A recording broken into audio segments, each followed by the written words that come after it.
எப்போதுமே சொல்லுவார்கள், சரித்திரத்தை ஒரு குறுகிய பார்வையிலே நாம் பார்க்கும் பொழுது சில விஷயங்களை பார்த்து நமக்கு பரிதாபம் வரும்.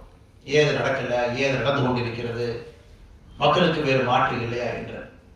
இதே சரித்திரத்தை ஒரு அகாலமான பார்வையில, விசாலமான பார்வையில பார்க்கும் பொழுது நடப்பது எல்லாம் நல்லதற்கே நடந்திருக்கிறது என்பது என்கின்ற புரிதல் நமக்கு கிடைக்கும். உலகத்துடைய பார்வையை பார்க்கும் பொழுது இன்னைக்கு நம்முடைய சுப்பு ஐயாவுடைய மிக முக்கியமான புத்தகம் 3 பகுதியாக வெளியிட்டிருக்கக்கூடிய புத்தகம் 12 ஆண்டுகளுக்கு முன்பு திராவிட மாயை ஒரு பார்வை. இன்னைக்கு கிட்டத்தட்ட தேசிய இயக்கத்தில் இருக்கக்கூடிய எல்லோரும் படித்திருக்கக்கூடிய ஒரு புத்தகம். மிக அற்புதமா அந்த புத்தகத்தை எந்த வரி எடுத்து எப்படி திருப்பி நீங்க ஓபன் பண்ணி எந்த இடத்துல படித்தாலும் கூட மிக முக்கியமான பல விஷயங்களை நமக்கு பகிர்ந்திருப்பார்கள். ஆதாரபூர்வமாக அதை நமக்கு கொடுத்திருப்பார்.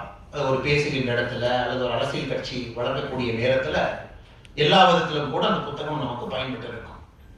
இதுல மிக முக்கியம் இருக்கக்கூடிய எல்லா நம்முடைய அன்பு சகோதரர் எல்லோரும் கூட இருக்கிறீங்க. நம்முடைய சுப்பையாவுடைய விசாலமான பார்வை என்பது இந்த திராவிட அரசியலை தாண்டி ஒரு மாற்றம் மிகுந்த ஒரு அரசியல் வர வேண்டும் என்பதற்கு ஒரு புள்ளியாக இந்த திராவிட மாயை புத்தகத்தை எழுதியிருக்கிறார்.